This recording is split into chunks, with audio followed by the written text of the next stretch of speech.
Bonjour à tous, bienvenue dans ce webinaire dédié à la présentation du bachelor universitaire de technologie. Je suis ravi de vous accueillir. Donc, ce webinaire vous est proposé par l'IUT du littoral Côte d'Opale, qui est installé sur les villes de Saint-Omer, Calais, Boulogne sur mer et Dunkerque.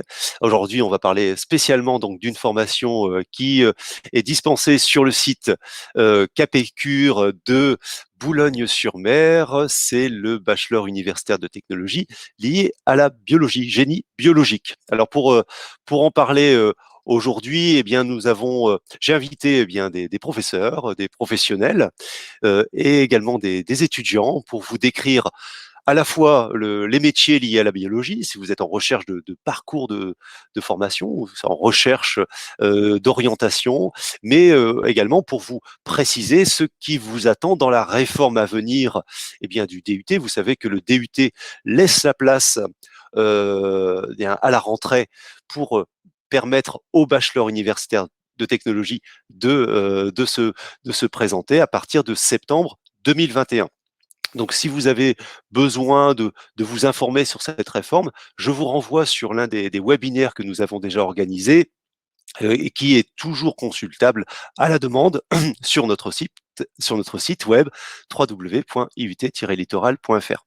Donc aujourd'hui, alors je sais que il y a certains fidèles parmi vous. Alors merci tout d'abord de suivre cette formation, cette information en live. Vous êtes très nombreux à nous suivre et donc n'hésitez pas absolument à poser vos questions sur notre zone dédiée à cet effet. Il y a une petite rubrique questions qui se trouve sur votre droite et toutes les questions sont les bienvenues, que ce soit des questions que vous posez sur le BUT ou au contraire sur les métiers, etc. Si vous voulez poser des questions aux intervenants ou encore voir une question être débattue en direct, n'hésitez pas à l'écrire. On sera ravis d'y répondre. Voilà. Donc, pour mémoire, j'ai envie de dire, ce webinaire s'inscrit dans une succession de présentations qui prendra fin le 6 février. On y reviendra en fin de session. Mais en tout cas, aujourd'hui, on se trouve à mi-chemin donc sur cette période de formation. Vous pouvez avoir en consultation les différents webinaires concernant le bachelor universitaire technologie, la présentation de l'intégration des bacs techno également. Et d'autres webinaires plus transversaux peuvent également venir vous intéresser. Ceux qui s'intéressent à la mobilité internationale et la certification en langue, un webinaire est prévu à 11 heures aujourd'hui.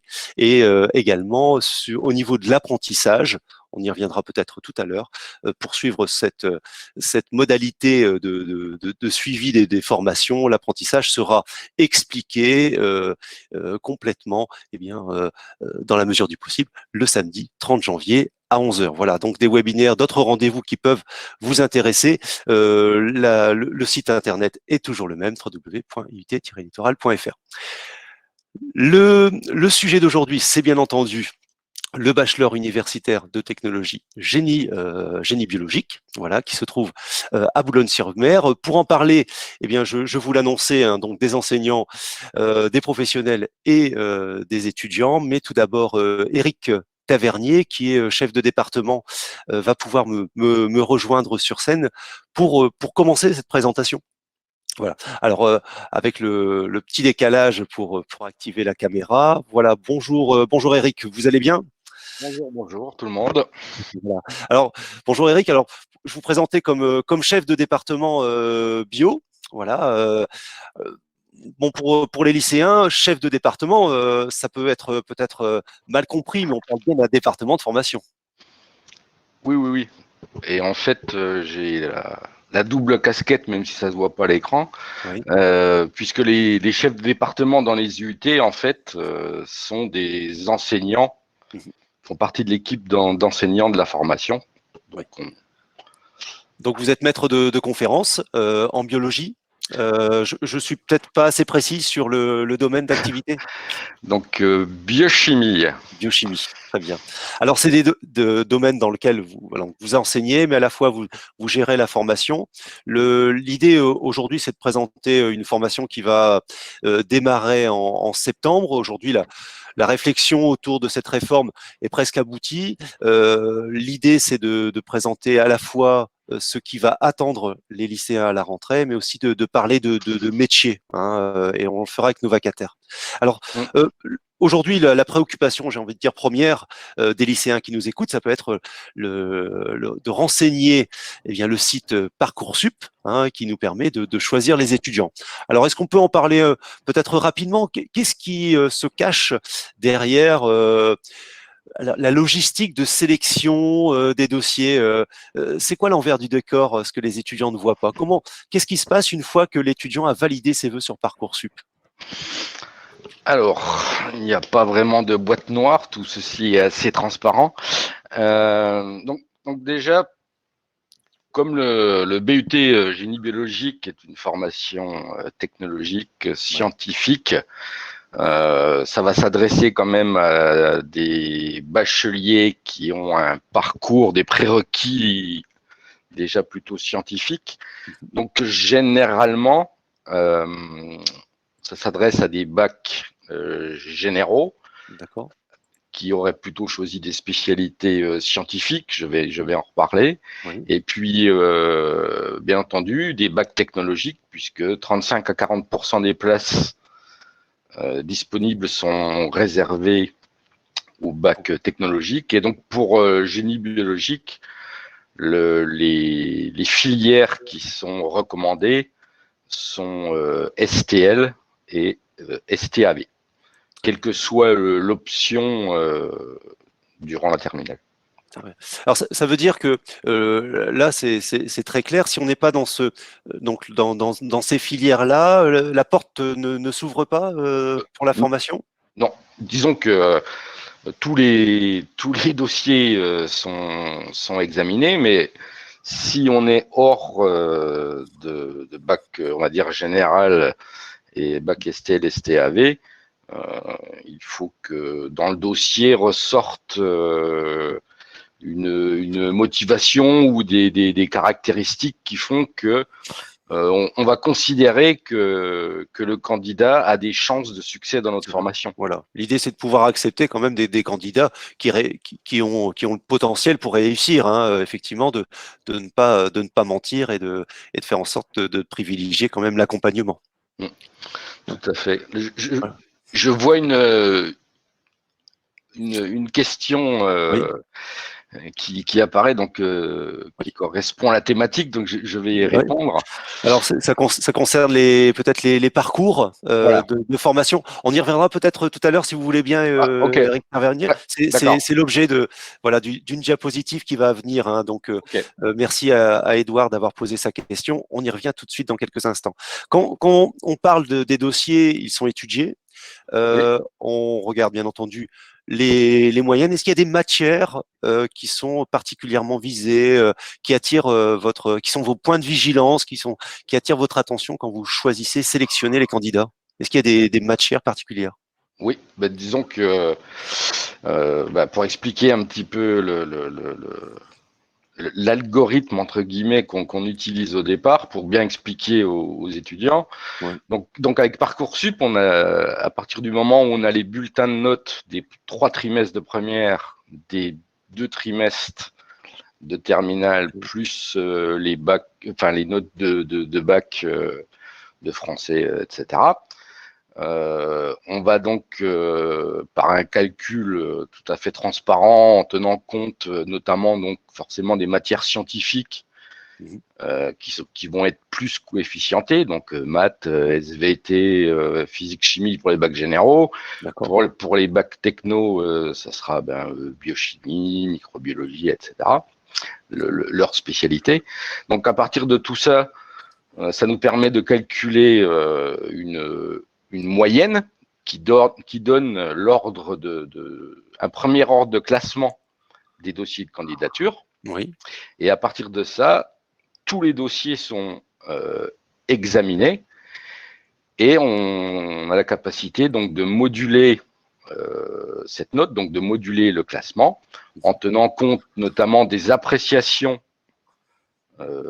par les enseignants au lycée, et aussi quelque chose qui est très important, et là c'est un conseil aux candidats sur Parcoursup, c'est tout ce qui concerne la lettre de motivation, où il faut vraiment montrer que le fait de venir dans notre formation correspond à un projet, à une envie, et que d'autre part, vous connaissez un petit peu les aboutissants et le parcours qui est offert. Il faut qu'il y ait une adéquation. Très bien. Combien de places avez-vous? C'est une question de Marine. Combien de places avez-vous à disposition, en fait, j'ai envie de dire, des lycéens qui candidatent en première année? Oui. Alors, donc la petite spécificité de génie biologique, c'est que on a des parcours, ce qu'on appelait avant des options, et ces parcours, en fait, sur Parcoursup, il faut s'inscrire dès le début. Son parcours est choisi dès l'entrée à l'IUT. Et donc, on a deux parcours, sciences et de l'aliment et biotechnologie, qui s'appelait avant IAB, et l'autre parcours, c'est sciences de l'environnement et écotechnologie, qui s'appelait génie de l'environnement. Et donc, on a, on va dire, 34 places sur Parcoursup pour chacun de ces parcours. Et donc, on sépare en deux groupes. Le groupe des bacs techno, qui correspond environ à 35-40% des places. Et puis donc les bacs généraux. Voilà. Pour qu'il y ait une. Donc l'idée, c'est de mettre en place une pédagogie qui soit adaptée en fonction du profil de l'étudiant, avec des cours qui viennent renforcer peut-être un niveau, peut-être dans certaines matières qui n'a pas été peut-être assez fouillé en bac technologique, c'est ça? Voilà. Donc pour les bacs technologiques, on a une expérience qui date d'un certain nombre d'années tout de même. Et donc, voilà, par rapport à certains prérequis, on va dire, scientifiques, on peut les renforcer avec des mesures de soutien et de tutorat. Très bien. On rappelle que le bachelor universitaire technologie, c'est 3 ans. Alors, une question de Paul, est-ce qu'on pourra rentrer en licence pro? Mais j'ai envie de dire, il n'y a pas besoin de rentrer en licence pro. La licence pro, c'est la 3e année. En fait, la licence pro disparaît ou est intégrée au processus. Donc, ça veut dire que lorsque on sort de la formation, hein, c'est en réponse à la question de Paul, lorsqu'on sort de la formation du bachelor universitaire technologique, on a le niveau de licence. Oui. Non, en fait, ça facilite le parcours des étudiants, puisque jusqu'à maintenant, pour avoir, on va dire, un niveau Bac+3, donc accéder à une licence pro, on pouvait faire donc un DUT et ensuite refaire un dossier pour faire une licence professionnelle. Alors que maintenant, tout va être intégré et que vous aurez en 3 ans, sans aucune sélection pendant les 3 ans, à part le fait, bien entendu, de valider ses connaissances et ses compétences. Mais sinon, il n'y aura plus de sélection ensuite. Voilà. Donc, en parlant de valider hein, les années, hein, c'est un contrôle continu qui est mis en place. Hein, il n'y a pas d'examen national du BUT, mais en revanche, toutes les notes comptent. Et c'est à la fois l'exigence d'un travail régulier et aussi la possibilité pour l'étudiant de se récupérer et pas être en défaut vis-à-vis d'un examen final et unique. Oui, le fait qu'il y ait du contrôle continu, c'est-à-dire que nous, pratiquement, toutes les semaines, il va y avoir un petit contrôle ou un petit DS, etc. Les matières, comment on va dire, s'enchaînent. Et il y a aussi le fait que environ la moitié des coefficients correspondent à des travaux pratiques, des projets, des mises en situation professionnelle. Voilà. Alors, au niveau de l'enseignement, ça nous permet cette transition, hein, c'est d'expliquer comment s'organise l'enseignement tout au long de l'année. On a, vous le disiez, Eric Tavernier, des modules en TP, en TD, hein, avec un un équipement qui est renouvelé sans cesse à l'IUT, hein, pour permettre aux étudiants de pratiquer sur des machines de pointe et en tout cas actuelles ou actualisées. Oui, oui. Et donc, vraiment, la spécificité des UT, et notamment du BUT génie biologique, c'est de se placer le plus rapidement possible en ce qu'on appelle en situation professionnelle. Donc, ça veut dire qu'au départ, forcément, on va faire un peu plus de notions théoriques de base qui vont servir d'outils.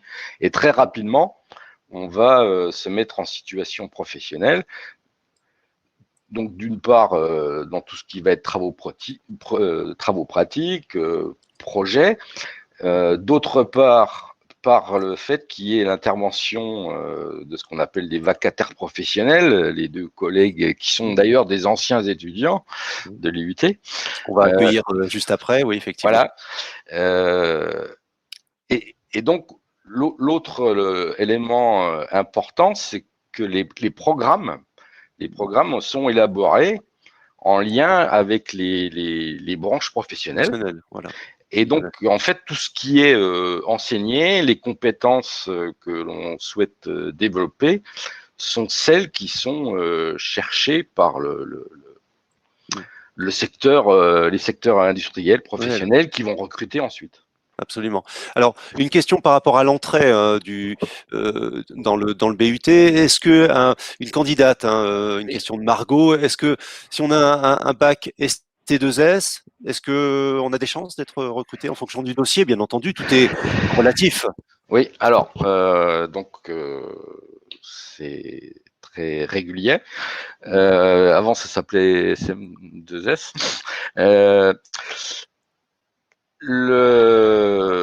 On a déjà essayé et il faut vraiment avoir un très très très bon dossier et être très motivé pour pouvoir réussir, parce que voilà, c'est un problème de prérequis scientifique qui n'existe pas dans les programmes de cette filière.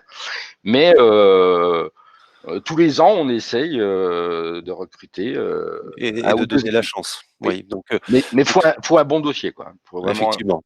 effectivement, pour pouvoir, pouvoir suivre les enseignements et et récupérer, parce que le travail est double, hein, c'est-à-dire de suivre et de récupérer peut-être quelques automatismes, quelques connaissances qui n'auraient pas été abordées pendant le lycée. On a une question pour la poursuite des études.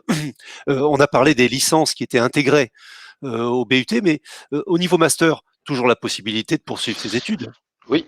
Alors, à l'issue du BUT, donc il y a possibilité de s'insérer puisque c'est fait pour ça. Mais le fait aussi que l'enseignement soit universitaire permet de faire une poursuite d'études. Donc, dans un master ou dans une école d'ingénieur pour les meilleurs dossiers. Alors après, ça ne dépend plus de nous, puisque c'est le diplômé avec son dossier et son projet qui sera recruté par le master. Voilà, donc là, il y a un choix. Et en tout cas, pendant l'année du BUT, pendant les 3 ans, il y a une préparation à ce passage, soit vers des études supérieures. Il y a le fameux module de projet personnel et professionnel. C'est un module qui permet d'accompagner les étudiants dans la construction de leur projet. Voilà. Et là, on en parle, en fait, de ces poursuites d'études. Oui, oui, tout à fait. Ben, très, très rapidement, dès que les étudiants arrivent, je vais dire en DUT, mais ce sera en BUT. Donc, il y a la mise en place du projet professionnel personnalisé, où très rapidement, on va dire, on va demander aux étudiants de réfléchir à qu'est-ce qu'ils souhaiteraient faire, vers quel métier, activité, etc. Ils souhaiteraient accéder. Et donc, à ce moment-là, se donner les moyens de réfléchir. Est-ce que j'ai besoin d'un bac plus 3 pour faire ce que je veux faire? Donc, à ce moment-là, pas de souci. Ou est-ce que ça nécessite une poursuite d'études? quel type de poursuite d'études, etc. Et donc, dans le cadre du PPP, il y a aussi on demande aux étudiants de réfléchir un petit peu sur leur personnalité et sur les qualités et défauts, entre guillemets, qu'il faut améliorer ou gommer pour accéder justement à ce qu'ils souhaiteraient faire. Alors toutes ces questions, ce sont nos anciens étudiants se les ont posées, et notamment Guillaume Duval, qui nous fait le plaisir, voilà, d'être avec nous aujourd'hui. On va revenir sur différents éléments. Vous pouvez continuer à poser vos questions, et Eric, vous êtes là pour répondre aux questions peut-être qui seront posées durant la formation. On aborde aujourd'hui le bachelor universitaire de technologie dans sa partie un peu professionnelle. Bonjour Guillaume. Bonjour. Alors vous allez bien? Oui, très bien. Voilà, alors Merci. en préparant ce webinaire, hein, vous me disiez que voilà, très vite, une fois que vous êtes sorti de l'IUT, votre envie, c'était de pouvoir faire vos preuves en entreprise. Oui, tout à fait. Donc moi, j'avais l'opportunité à l'époque, il y avait quand même pas mal de postes également dans l'administration. C'était le début des techniciens environnement dans les communautés de communes ou les communes, par exemple. Mais moi, j'avais vraiment l'envie d'aller dans l'industrie. J'avais d'ailleurs testé l'industrie lors de mon stage en entreprise. D'accord. Alors aujourd'hui, vous êtes chef de projet remédiation pour le groupe Total, et vous êtes professeur vacataire. Chef de projet remédiation, comment on peut déchiffrer ça pour les lycéens? Comment on pourrait expliquer en quelques mots? Oui, donc chef de projet remédiation, c'est la personne qui va gérer un site industriel qui est voué à l'arrêt. Donc, on va le gérer de la mise en sécurité, du démantèlement jusqu'à la dépollution pour en faire un site compatible avec l'usage qu'on veut en faire après. C'est-à-dire, soit on repart sur une activité industrielle, soit on peut très bien imaginer que cette friche devienne un aménagement sous forme d'habitation, de parc paysager. On adapte la remédiation à l'usage qu'on veut en faire derrière. Alors, dit simplement, et vous me permettez ce raccourci, vous êtes le grand nettoyeur des industries passées. Tout à fait, c'est Voilà. exactement ça. Voilà. Alors, ce que vous faites là aujourd'hui demande à la fois des compétences techniques, hein. Vous avez un certain nombre d'années derrière vous d'expérience. On n'est pas chef de projet, je suppose, tout de suite à la sortie de l'IUT. Qu'est-ce qui s'est passé sur ce parcours? Alors, il y a beaucoup d'expériences sur des sites en fonctionnement, puisque en fait j'ai quitté l'IUT donc en 99, ça commence à dater. J'ai commencé par travailler dans une industrie qui fabriquait des principes actifs pour la pharmacie, donc dans le Calaisis, et donc j'étais responsable environnement. Donc là, je gérais réellement les impacts d'un site en fonctionnement. Donc quand on dit les impacts, c'est l'air, eau, bruit, déchets, sol, eau souterraine, enfin tout ce qui peut avoir un impact sur l'environnement pour à la fois le limiter et même dans le temps réduire les émissions, limiter les incidents et réduire les émissions. Au bout de quelques années sur l'industrie pharmaceutique, j'ai eu l'occasion de postuler chez Total dans une raffinerie, donc qui était une raffinerie à Mardic. Et malheureusement, cette raffinerie s'est arrêtée 1 an après mon arrivée. Donc, suite à une décision du groupe Total et suite à la volonté des corps d'État de réduire la part carbonée, forcément, dans les années à venir, il y a un certain nombre de sites liés au pétrole qui sont amenés à disparaître. Et donc, je suis passé de technicien environnement qui gérait les paramètres d'un site en fonctionnement à tout un processus entre ça et la remédiation. J'ai d'abord commencé à travailler à la fois pour l'environnement et l'adaptation du site.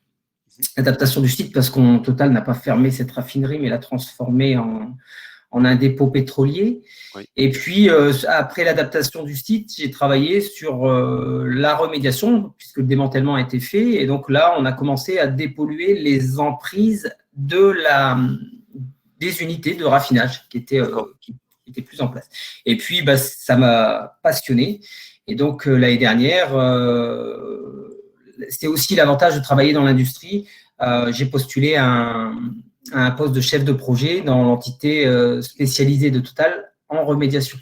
Donc, effectivement, on a peut-être une idée qui est préconçue toujours de l'industrie et son caractère polluant, mais aujourd'hui, les industries font un pas pour justement corriger cet impact. Et est-ce que vous avez le sentiment qu'aujourd'hui, les ouvertures, les possibilités de carrière autour de cette nouvelle prise de conscience sont importantes? Oui, alors aujourd'hui, il y a certainement une évolution dans ce qu'on peut faire, dans ce qu'on peut faire par rapport à ce que moi j'ai fait en sortant, puisque moi je suis arrivé dans l'époque où on a commencé à prendre en considération dans les entreprises l'aspect environnement en faisant un métier de compétences techniques, c'est-à-dire que c'était dans les années 90, c'était plutôt un métier de promotion, c'est-à-dire qu'une personne qui avait réussi finissait dans l'environnement, dans la qualité, et puis c'est devenu un métier de spécialiste parce qu'il y avait une nécessité de prendre en compte, une réglementation qui se complexifiait. Et donc, je suis arrivé sur une période où on a pris en compte l'environnement comme une réelle problématique, et on la prenait d'ailleurs tellement en compte qu'on la prenait en compte avant la production, c'est-à-dire qu'on ne pouvait pas produire indéfiniment sans faire attention à l'environnement. Et puis, j'ai vu sur 20 ans une réduction assez importante des émissions et vraiment une émulation dans l'envie de mettre en place des processus et des process qui permettent de réduire les émissions. Alors on en a bien besoin, hein. Donc effectivement, on parle bien sûr de tous ces dispositifs qui permettent de soigner notre environnement, et vous en êtes l'un des ouvriers, j'ai envie de dire, bien sûr à notre échelle, et c'est quelque chose qui peut être aussi une force de. Faut être un peu passionné, j'ai envie de dire, c'est un métier, mais c'est aussi une conviction personnelle peut-être. Oui, il faut être passionné parce on n'a pas tous les mêmes convictions dans une entreprise. Il y a quand même une entreprise, c'est aussi, c'est pas à but non lucratif, donc il y a aussi une nécessité de rentabilité. Et donc effectivement, quelquefois on se fait jeter par la porte, on rentre par la fenêtre. Effectivement, c'est un métier où il faut avoir des convictions parce qu'il faut toujours s'imposer. Mais c'est un métier super passionnant. Et puis, c'est un métier qui touche aussi bien à de la technique que du réglementaire, à de la communication. Donc, c'est vraiment très passionnant. Donc effectivement, il faut avoir plusieurs cordes à son arc pour être à l'aise dans ces métiers de l'environnement. Et c'est tout l'objet un peu des formations. Vous êtes également professeur vacataire pour quelques heures dans l'année. Dans quel module intervenez-vous ? Alors, j'interviens dans un module d'environnement industriel, hein, forcément, puisque c'est mon cœur de métier. Et donc, alors c'est à la fois un module où j'explique ce qu'est l'environnement industriel, les problématiques rencontrées, mais c'est principalement une façon pour moi de faire un retour d'expérience, d'apporter des retours d'expérience et d'apporter des éléments sur les points pour lesquels moi j'ai eu des difficultés dans ma carrière. Donc c'est un échange assez vivant alors il y a 16 heures de cours magistraux dans lequel on est vraiment sur du cours et puis de l'échange, et puis après il y a 4 heures de TP par groupe dans lequel je les mets en situation, je mets les étudiants en situation parce que je trouvais intéressant que même sur des sujets d'environnement industriel pour lesquels ça paraît complexe de faire des travaux pratiques, je pense qu'il y a des mises en situation qui peuvent être intéressantes. Moi, c'est principalement sur la gestion des déchets parce que c'est la chose que je trouve la plus simple à aborder parce que c'est une question de bon sens. Mais voilà, pour moi, c'était une nécessité de faire un retour d'expérience et puis d'apporter des éléments sur les difficultés que j'avais rencontrées. Oui. Oui, et vous me confiez en préparation de cette émission que vous l'aviez fait même au départ de manière à titre bénévole dans les premières années. Voilà, donc c'est tout à votre honneur. Voilà. C'était suite à une discussion avec Eric Tavernier justement sur les difficultés que j'avais rencontrées au tout début de ma carrière parce que on n'était pas complètement préparé à certaines certaines appellations, à certains corps de métiers très spécifiques à l'industrie. D'accord. Alors, vous apportez votre pierre à la formation des lycéens, des étudiants qui rentrent dans notre institut. Quel conseil donneriez-vous eh bien, à un jeune qui a le souhait de rentrer dans ce secteur d'activité lié à l'environnement, d'avoir un métier en lien avec l'environnement? Quel conseil, le conseil principal que vous pourriez donner? Alors, moi, en fait, le DUT et je pense aussi très prochainement le bachelor universitaire sont des diplômes où on va balayer un certain nombre quand même de thématiques, de sujets. Et je pense qu'il faut très vite réfléchir à ce que l'on veut faire après. Alors, quand je dis ce que l'on veut faire après, c'est pas forcément continuer ou s'arrêter, mais aller chercher dans toutes les thématiques celle qui va permettre de se lever tous les matins. Celle qui dit, voilà, moi, ce côté-là, ça me passionne. Alors, pour moi, c'était l'environnement industriel. Pour certains, c'est l'écologie. Alors, quand j'ai énormément d'étudiants qui partent dans la branche écologique, ça n'est pas un problème pour moi lors de mes présentations. Et justement, au contraire, on réfléchit ensemble sur les problématiques et sur l'impact de l'environnement sur l'écologie, l'environnement industriel. Donc, Oui. mais là, je fais une aparté, mais vraiment, ce qui est important, et c'est ce que j'ai encore dit à mon premier cours la semaine dernière, c'est vraiment de choisir la thématique qui nous botte le plus. Alors, ça ne veut pas dire qu'il faut minimiser son travail sur les autres, hein, il faut travailler sur l'ensemble, mais voilà, il faut aller chercher… D'être en recherche, voilà, d'être en recherche et se mettre en question. Et bien, les lycéens qui sont là en train de nous écouter sont déjà dans cette démarche puisqu'ils sont là pour vous écouter. Et on ne peut que les féliciter.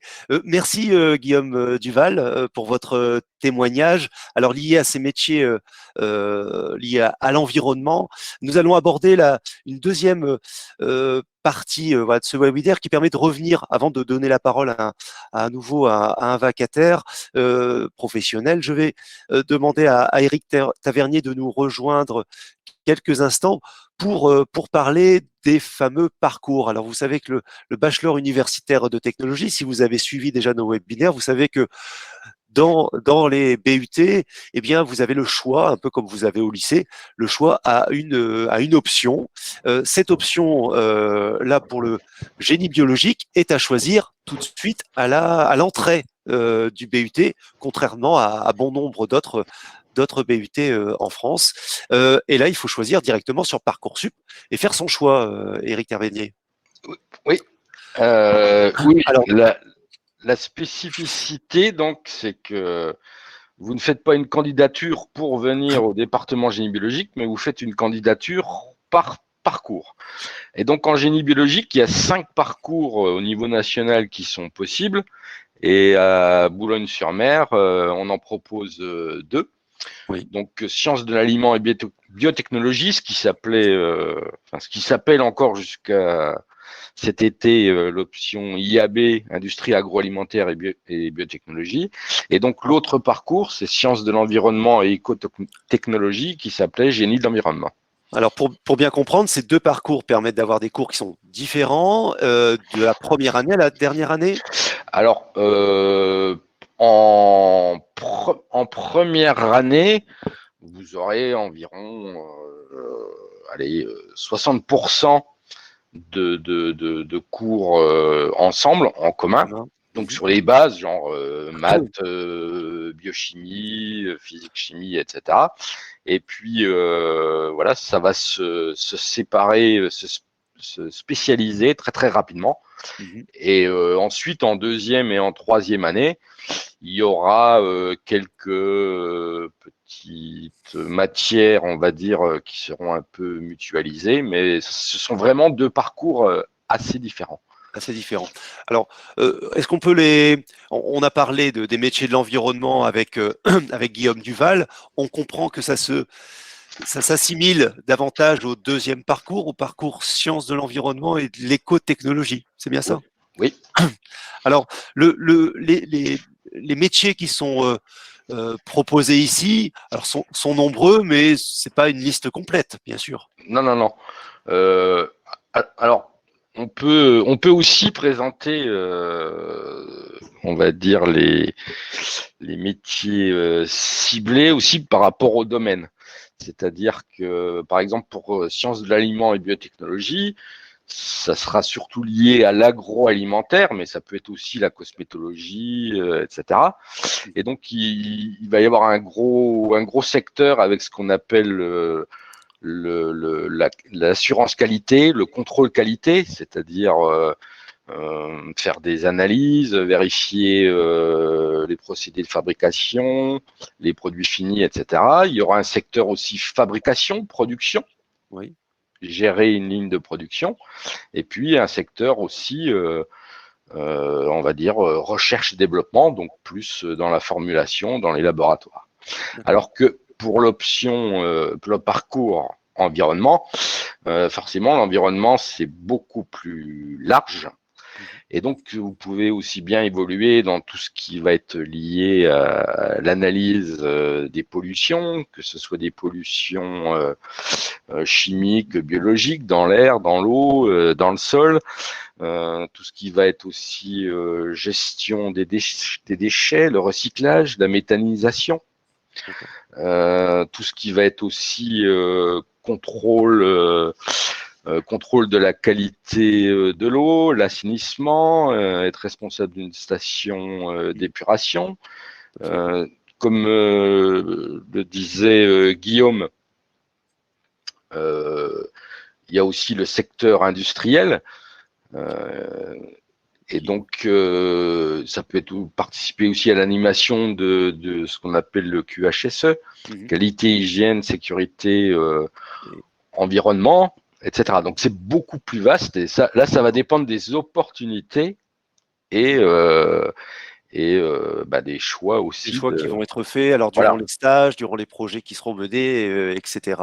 Donc on a bien compris, je pense, avec Guillaume Duval et puis ces explications que vous venez de nous donner, Eric, l'idée qui se cache derrière l'environnement. J'ai envie de dire, on va insister davantage sur la première option liée à l'agroalimentaire avec une professeure vacataire, une professionnelle qui était avec nous aujourd'hui.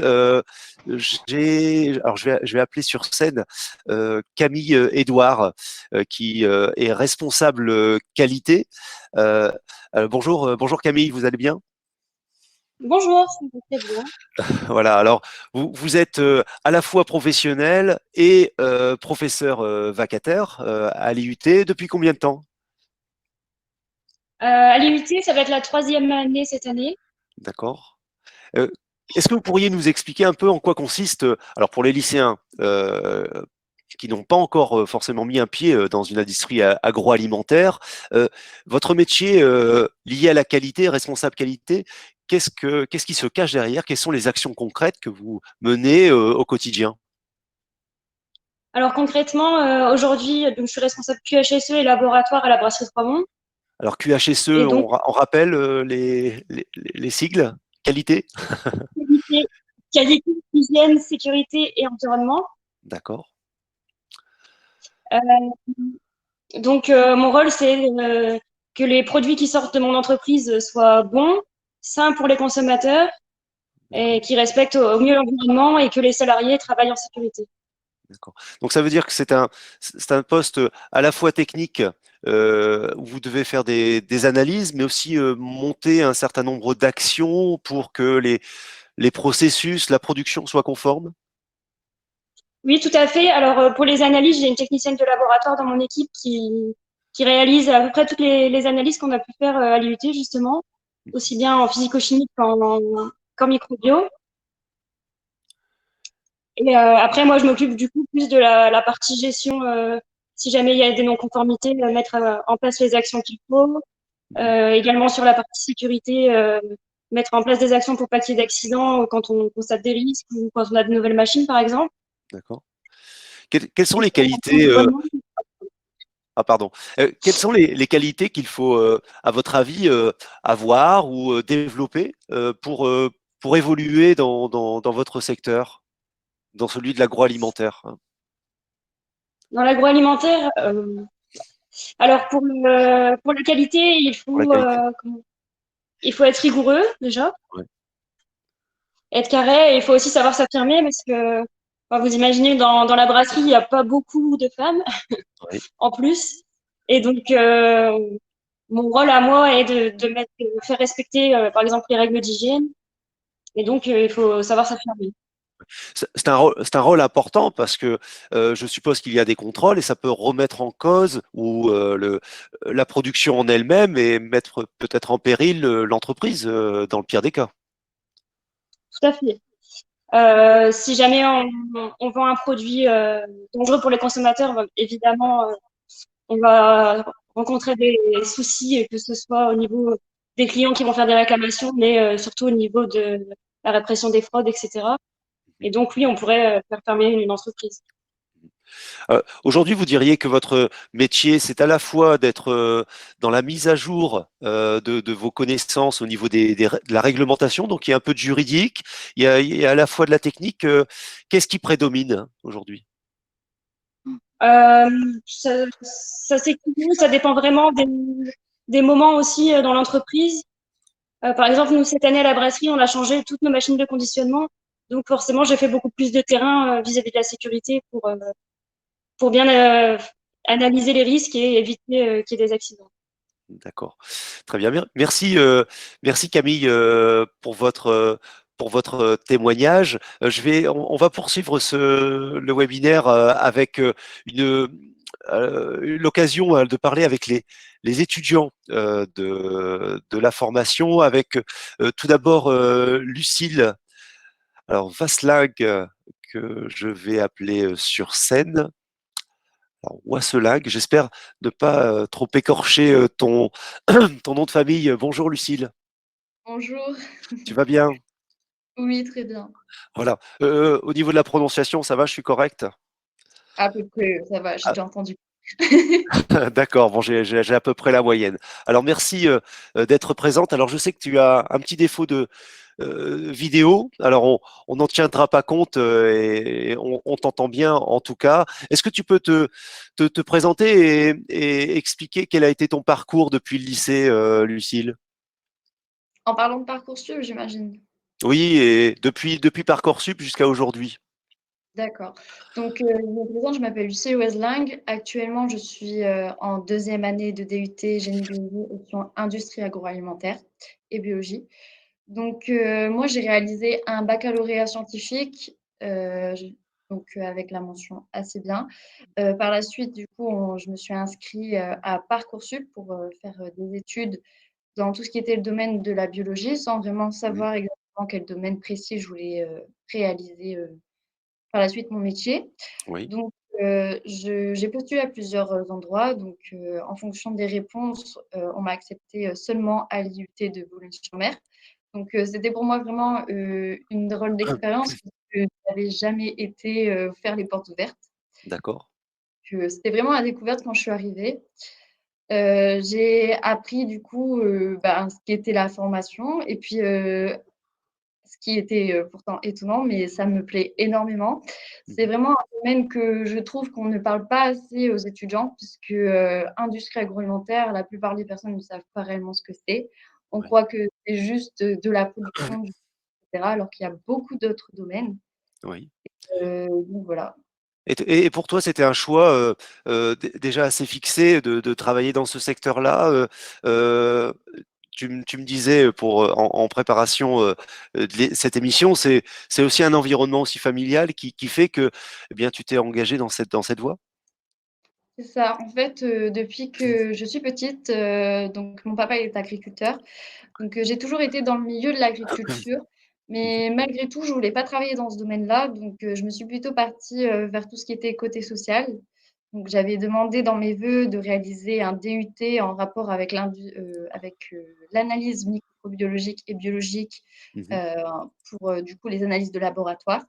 Donc, j'ai pas été prise, mais en même temps, dans cette formation, je garde quand même un côté social puisque être, dans ce domaine-là, c'est quand même Mhm. s'occuper des gens d'une autre façon, mais s'occuper des gens quand même, on les nourrit, ce qui est très important et en même temps, c'est en adéquate avec, ma force ma entre guillemets, mon entourage puisque, depuis Oui, que je suis toute petite, j'étais d'accord. dans ce milieu d'agriculture. Parfait.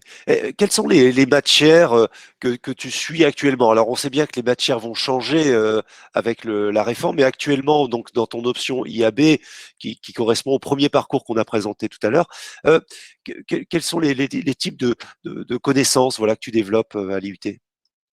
Donc, on a des cours de biochimie donc, qui sont tenus par Monsieur Tavernier ainsi que d'autres professeurs. Donc, savoir un peu quelles sont les molécules qu'on utilise dans tout ce qui est le domaine de l'alimentation, savoir D'accord. exactement à quoi elles servent, etc. Les procédés de fabrication aussi qu'on Mhm. apprend en cours.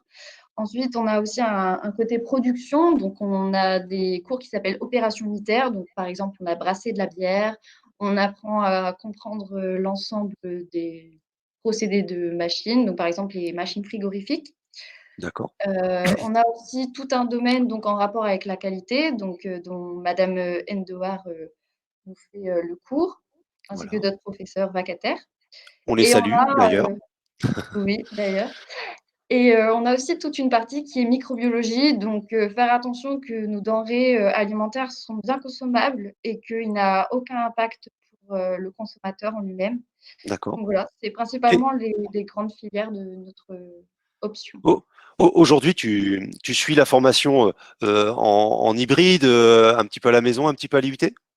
C'est ça, donc tous les cours magistraux et les TD, donc devoirs dirigés, sont Ouais. réalisés en distanciel et l'ensemble des TP qui ont besoin évidemment de matériel spécifique se réalisent à l'IUT. Donc certains jours, on va à l'IUT, d'autres, on reste chez nous pour suivre les cours en distanciel. Mm. On espère pouvoir, bien sûr, vous accueillir, accueillir tous les étudiants à l'IUT prochainement, bien sûr, c'est notre souhait. Lucille, une dernière question. Quels sont tes projets d'avenir? Alors moi, j'ai réalisé pendant les vacances de juillet-août un travail saisonnier dans le domaine de la qualité. Donc suite à ce travail, Oui. j'ai vraiment découvert quelque chose de spécifique dans la qualité que j'apprécie beaucoup. Et donc du coup, par la suite, j'aimerais continuer mes études, réaliser une formation en ingénieur en alternance Mhm. dans évidemment le domaine de la qualité et Oui. pour pouvoir ensuite devenir responsable qualité. Donc Bien. voilà. Bah, écoute, c'est tout le mal que que l'on peut te souhaiter. En tout cas, de devenir peut-être l'interlocutrice de Camille Edouard qu'on a entendu tout à l'heure. Tu pourras peut-être travailler avec elle. Voilà, donc Voilà, peut-être pas.